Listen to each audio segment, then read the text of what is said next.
मित्रों, एक बार माता पार्वती ने भगवान शिव से दो प्रश्न किए। पहला, ठगों से कैसे बचें। दूसरा, पापों का प्रायश्चित कैसे करें।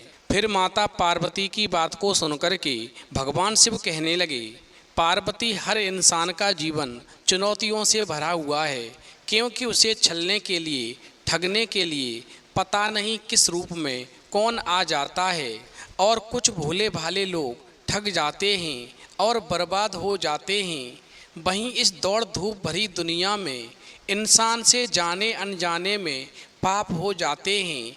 फिर उसे इस बात की चिंता होने लगती है कि पता नहीं मुझे क्या सज़ा मिलेगी, और जो जाने अनजाने में पाप हुए हैं उनका प्रायश्चित कैसे हो सकता है।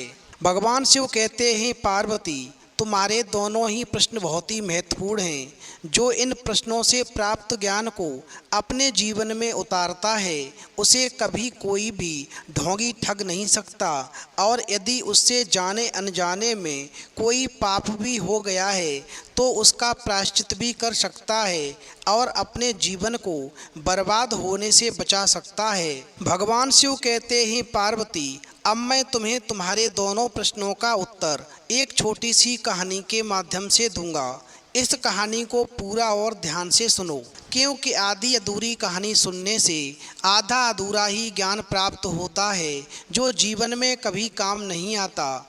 तो कहानी शुरू करने से पहले मेरा आप सभी से अनुरोध है कि आप हमारी कहानी में खो जाएं। उससे पहले हमारे चैनल को सब्सक्राइब करके बेल आइकन अवश्य दबा लें, जिससे हमारी हर वीडियो का नोटिफिकेशन सबसे पहले आप तक पहुंच सके और आप उस प्राप्त ज्ञान का सबसे पहले लाभ उठा सकें। तो आइए कहानी शुरू करते हैं। भगवान शिव कहते हैं, पार्वती, एक नगर में एक रामू नाम का व्यक्ति अपनी पत्नी के साथ रहता था। उसकी शादी नई नई हुई थी।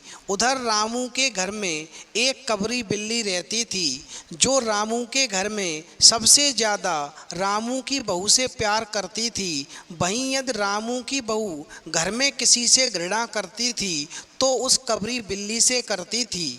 भगवान शिव कहते हैं, पार्वती, रामू की बहू 2 महीने के बाद में मायके से सबसे प्रथम बार ससुराल आई थी। उधर रामू की बहू के घर आने के बाद में सास ने घर की सारी चाबियां अपनी बहू को दे रखी थीं और उसको घर का मालिक बना दिया था। फिर इस प्रकार घर की मालकिन होने के नाते रामू की बहू का नौकरों पर हुक्म चलने लगा और रामू की बहू घर में सब कुछ हो गई। उधर सास ने माला ले ली और पूजा पाठ में मन लगा लिया। भगवान शिव कहते हैं, पार्वती, इधर रामू की बहू की उम्र मात्र 14 वर्ष की थी।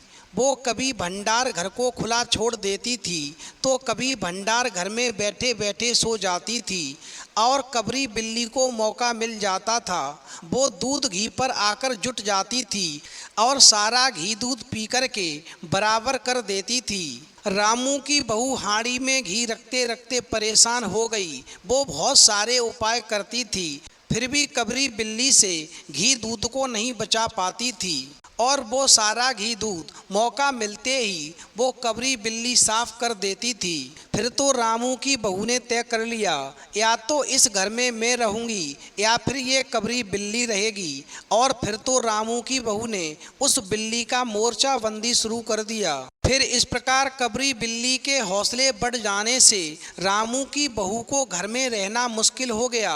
वो अपनी सास और पति के लिए स्वादिष्ट भोजन तैयार करती थी, मगर वो कबरी बिल्ली मौका पाते ही खा लेती थी। फिर उस बहू को सास की मीठी झिड़कियाँ मिलती थीं और पति को केवल रूखा सूखा भोजन ही मिल पाता था। अब एक दिन रामू की बहू ने रामू के लिए खीर बनाई। पिस्ता, बादाम, मखाने और तरह तरह के मेवे दूध में औटाए गए। सोने का वर्क चिपकाया गया और खीर से भरकर कटोरा कमरे के एक ऐसे ऊंचे ताक पर रखा गया जहां बिल्ली न पहुंच सके। और फिर रामू की बहू इसके बाद में पान लगाने में लग गई। भगवान शिव कहते हैं, पार्वती, उधर बिल्ली कमरे में आई ताक के नीचे खड़े होकर के उसने ऊपर कटोरे की ओर देखा, सूंघा और मन में सोचने लगी कि माल तो बहुत अच्छा है और ताक की ऊंचाई अंदाजी। उधर रामू की बहू पान लगा रही थी और पान लगा कर के रामू की बहू सास जी को पान देने चली गई। वहीं मौका पाकर के कबरी बिल्ली ने छलांग मार दी। पंजा कटोरे में लगा और कटोरा झंझनाहट की आवाज़ के साथ में फर्श पर आकर के गिरा और वो कटोरे की आवाज़ फिर रामू की बहू के कान में पहुंची। फिर तो सास के ही सामने पान फेंक करके रामू की बहू एकदम से दौड़ी तो आकर क्या देखती है कि फूल के कटोरे के टुकड़े टुकड़े हो गए। खीर फर्श पर पड़ी है और बिल्ली बड़े ही मज़े से उस खीर को खा रही है। भगवान शिव कहते हैं पार्वती, फिर तो रामू की बहू को देखते ही वो कबरी बिल्ली वहाँ से भाग गई। उधर रामू की बहू पर खून सवार हो गया। उसने मन में सोच लिया, मैं इस बिल्ली को मार दूंगी, न रहेगा बांस न बजेगी बांसुरी। फिर तो रामू की बहू ने कबरी बिल्ली की हत्या करने के लिए अपनी कमर कस ली और रात भर उसे नींद नहीं आई और बार बार मन में यही सोचती रही कि ऐसा कौन सा तरीका निकाला जाए जिससे इस बिल्ली पर प्रहार किया जाए, जिससे ये जिंदा न बच सके। इस प्रकार रामू की बहू सारी रात यही पड़े पड़े सोचती रही और जब सुबह हुआ तो वो क्या देखती है कि कबरी बिल्ली देहरी पर बड़े ही प्रेम से उसे देख रही है। अब तो रामू की बहू ने कुछ सोचा, इसके बाद में मुस्कुराती हुई वो उठी। उधर कबरी बिल्ली रामू की बहू के उठते ही खिसक गई। फिर अपनी योजना के मुताबिक राजू की बहू एक कटोरे में दूध भर कर के और कमरे के दरवाजे की देहरी पर रखकर चली गई और हाथ में डंडा लेकर के जब वो कटोरे की तरफ चुपचाप आई तो क्या देख रही है कि कबरी बिल्ली बड़े ही मज़े से दूध पी रही है। और फिर इस प्रकार उस रामू की बहू को मौका मिल जाता है और मौका हाथ में आते ही रामू की बहू सारा बल लगा कर के वो डंडा बिल्ली के सर पर मार देती है, जिससे कबरी बिल्ली की वहीं पर मृत्यु हो जाती है और वो बिल्ली एकदम से उलट जाती है। भगवान शिव कहते हैं पार्वती, फिर जैसे ही डंडे की आवाज़ हुई तो सास उस समय पर पूजा कर रही थी। वो पूजा छोड़ कर के घटना स्थल पर उपस्थित हो गई और फिर वहाँ पर क्या देखती है कि रामू की बहू सर झुकाए हुए अपराधिनी की भांति बातें सुन रही है। तब तक उस घर में एक बाई आ जाती है और उसकी सास से कहती है कि आज तुम्हारी बहू से बिल्ली की हत्या हो गई है, तुम्हारी बहू पर बहुत बड़ा पाप लग गया है, ये तो बहुत बुरा हुआ है। बिल्ली की हत्या और आदमी की हत्या बराबर है। हम अपने घर पर तब तक खाना नहीं बनाएंगे जब तक कि तुम्हारी बहू के सिर पर ये हत्या रहेगी। भगवान शिव कहते हैं पार्वती, इस प्रकार उस पड़ोसी बाई की बात को सुनकर के सास कहने लगी, हाँ बात तो ठीक कहती हो। अब जब तक बहू के सिर से हत्या न उतर जाए तब तक न कोई पानी पी सकता है, न कोई खाना खा सकता है। अरे बहू, तुमने ये क्या कर डाला। फिर तो वो बाई कहती है, अपने पास में ही एक बड़े ही विद्वान साधु रहते हैं, आप उनको बुला करके लाओ, वो तुम्हारी बहू के सिर से हत्या जरूर उतार देंगे। इस प्रकार पड़ोसिन बाई की बात को सुनकर के वो सास कहने लगी, ठीक है बाई, तुम जाकर के उन विद्वान साधु को बुला करके लाओ जो मेरी बहू के सिर से हत्या उतार सकें। फिर सास की बात को सुनकर के वो ठगने वाली बाई जो थी वहाँ से दौड़ करके एक साधु के पास जाती है। उधर बिल्ली की हत्या की खबर बिजली की तरह पड़ोस में फैल जाती है। पड़ोस की औरतों का रामू के घर पे तांता बंध जाता है। इधर तो रामू के घर पर गांव वालों का तांता लगा हुआ था और उधर वो ठगबाई अपने साधु को लेकर के और जब उस रामू के घर पर आती है तो वो साधु आकर के उस सास से कहने लगता है, तुम्हारी बहू के सिर पर बिल्ली की हत्या का दोष लगा है। अब तुम्हें एक काम करना है, जब तक तुम्हारी बहू के सिर से हत्या हत्या नहीं हट जाती है, हत्या का दोष नहीं छूट जाता है, तब तक तुम्हारे घर पर कोई पकवान नहीं बनेगा और ना ही किसी पकवान पर कोई भी घर का सदस्य हाथ लगाएगा। भगवान शिव कहते हैं पार्वती, फिर तो उस साधु की बात को सुनकर के वो सास कहने लगती है, अच्छा महाराज आप बताओ, बहू के सिर पर जो हत्या का दोष लगा है उसे कैसे उतारा जा सकता है, उसका प्रायश्चित कैसे किया जा सकता है। अब उस सास की बात को सुनकर के साधु झूठ मूठ की उंगलियां चलाने लगा और माथे पर हाथ लगाया और कुछ सोचा और फिर चेहरे पर धुंधलापन लेकर के एकदम से गंभीर स्वर में बोला, अरे ये तो बड़ा बुरा हुआ है, इसने तो प्रातः काल में ब्रह्म मुहूर्त में बिल्ली की हत्या की है। इसका पाप कोई हल्का पाप नहीं है, घोर कुंभी पाप नरक का विधान है। अरे ये तो तुम्हारी बहू ने बहुत ही बड़ा बुरा किया। फिर तो उस ठग साधु की बातों को सुनकर के रामू की माँ की आंखों में आंसू आ गए। अब वो क्या कर सकती थी, एकदम से घबरा गई और कहने लगी, महाराज आप बताओ अब हमें क्या करना चाहिए, मैं बहुत चिंतित हो रही हूँ। तो साधु कहने लगा, हम जैसे विद्वान किस दिन काम आएंगे, शास्त्रों में प्रायश्चित का विधान है, सो पाप का प्रायश्चित करके सब कुछ ठीक हो जाएगा। तो रामू की माँ कहती है, अब आप हमें ये बताओ कि हमें करना क्या होगा। फिर वो ठग साधु कहने लगता है कि तुम्हारी बहू के सिर पर बहुत बड़ा पाप लगा है, यदि तुम अपनी बहू को पाप से बचाना चाहती हो, इसे पाप का प्रायश्चित कराना चाहती हो, तो तुम्हें एक सोने की बिल्ली बनवाकर बहू के हाथों से दान करवानी होगी, जो मुझे दी जाएगी। और जब तक सोने की बिल्ली नहीं दी जाएगी तब तक तुम्हारा घर अपवित्र रहेगा। बिल्ली दान देने के बाद में 21 दिन का पाठ भी होगा। बस इतना हो सकता है कि बिल्ली दान में अभी दे दो और पाठ फिर किसी दिन करवा लेना। भगवान शिव कहते हैं पार्वती, उधर रामू की माँ कहने लगी, महाराज तो एक बात बताओ, कितने तोले सोने की बिल्ली आपके लिए बनवा ली जाए। तो साधु मुस्करा करके अपने पेट पर हाथ फेरते हुए बोले, अरे रामू की माँ, शास्त्रों में तो ये लिखा है कि जिस बिल्ली की हत्या हुई उसके वजन भार के बराबर सोने की बिल्ली बनवाई जाए, तभी इसके सिर से हत्या का दोष हट सकता है, अन्यथा तुम्हारे घर का सर्वनाश हो जाएगा। अब साधु की बात को सुनकर के वो रामू की माँ कहने लगी, अरे महाराज इतना पैसा हम कहाँ से लेकर के आएंगे, आप कुछ कम की बिल्ली बनवा लो। तो साधु कहने लगा, ठीक है, अब कलयुग आ गया है, धर्म कर्म का नाश हो गया है, श्रद्धा नहीं रही, तो रामू की माँ एक काम करो, बिल्ली की तौल भर की बिल्ली तो क्या बनेगी, क्योंकि बिल्ली 20-21 शेर से कम की क्या होगी। इसलिए एक काम करो, कम से कम 21 तोले सोने की बिल्ली बनवा करके मुझे दान करवा दो, और इससे ज़्यादा वजन की बनवाना चाहो तो आपकी श्रद्धा है। भगवान शिव कहते हैं पार्वती, फिर तो ऐसी बात को सुनकर के रामू की माँ कहने लगी, अरे महाराज 21 तोला सोना ये तो बहुत है, क्या 1 तोले की बिल्ली से काम नहीं निकलेगा।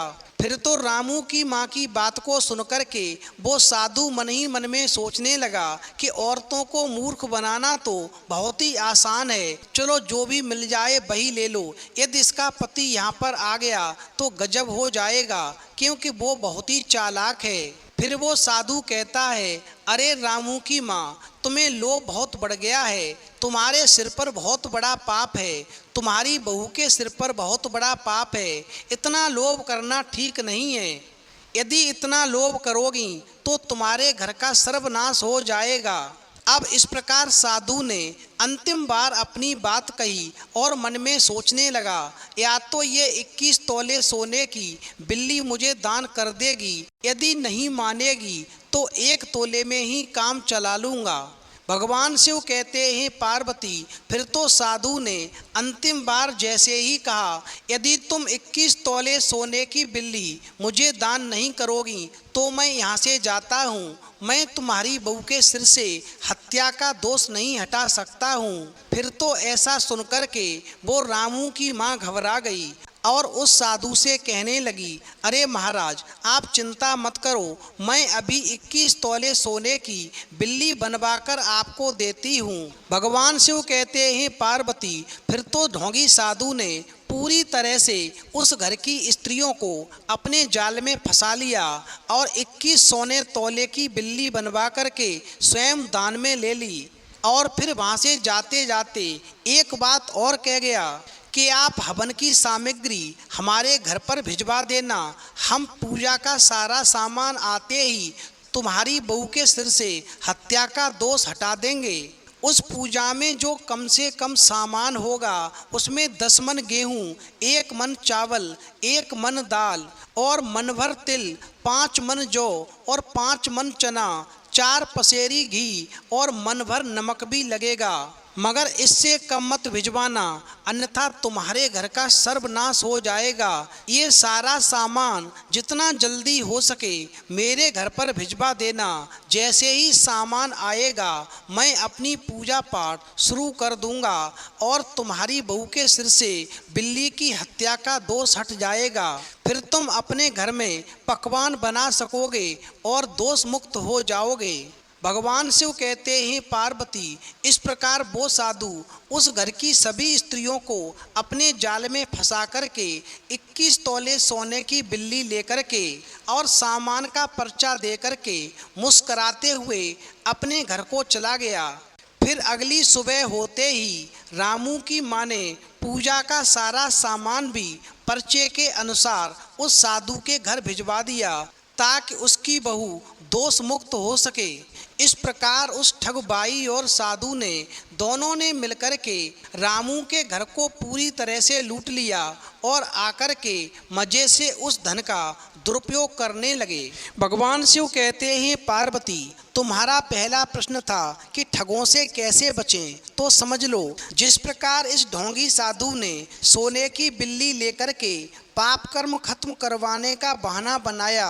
हमेशा ध्यान रखो, ऐसे ढोंगियों से बचने के लिए ज्ञानवर्धक प्रसन्न सुनकर ज्ञान अर्जन करके अपने आप को और अपने मिलने वालों को ठगने से या छलने से बचाया जा सकता है। इसलिए हर इंसान को ज्ञानवर्धक कहानी अवश्य सुननी चाहिए, ज्ञानवर्धक प्रसंगों को अवश्य सुनना चाहिए और उनसे प्राप्त ज्ञान को अपने जीवन में अवश्य उतारना चाहिए। अब भगवान शिव कहते हैं पार्वती, तुम्हारा दूसरा प्रश्न था कि पापों का प्रायश्चित कैसे किया जा सकता है, तो समझ लो कई बार जाने अनजाने में इंसान से पाप हो जाते हैं। जैसे चींटी मर गई, लोग श्वास लेते हैं तो कितने जीव श्वासों के माध्यम से मर जाते हैं। भोजन बनाते समय, लकड़ी जलाते समय उस लकड़ी में भी जीव मर जाते हैं। और ऐसे कई पाप हैं जो अनजाने में हो जाते हैं।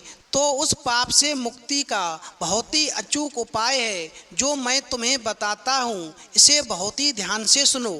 भगवान शिव कहते हैं पार्वती, पापों का प्रायश्चित करने के लिए, पापों से दोष मुक्त होने के लिए हर व्यक्ति को 5 यज्ञ करने चाहिए। पहला यज्ञ, जब घर में रोटी बने तो पहली रोटी गऊ ग्रास के लिए निकाल देना चाहिए। दूसरा यज्ञ, चींटी को 10-5 ग्राम आटा रोज वृक्षों की जड़ों के पास डालना चाहिए।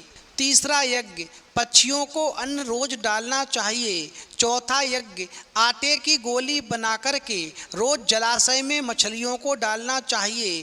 पांचवा यज्ञ, भोजन बनाकर अग्नि भोजन, रोटी बनाकर उसके टुकड़े करके उसमें घी चीनी मिलाकर अग्नि को भोग लगाना चाहिए और अतिथि सत्कार करना चाहिए। यदि कोई भिखारी आए तो उसे झूठा अन्न कभी भी भिक्षा में नहीं देना चाहिए। इस प्रकार अंत में भगवान शिव कहते हैं पार्वती, यदि किसी इंसान से जाने अनजाने में कोई पाप हो जाता है और यदि ये 5 यज्ञ संपूर्ण कर लेता है तो निश्चित ही उसे पाप से मुक्ति मिल जाती है और उसे उसका दोष नहीं लगता और उसे पापों का फल नहीं भोगना पड़ता है। तो मित्रों, यदि आपको ये कहानी पसंद आई हो तो प्लीज़ आप हमारे चैनल को सब्सक्राइब अवश्य करें और भगवान शिव और पार्वती के लिए एक लाइक करना न भूलें।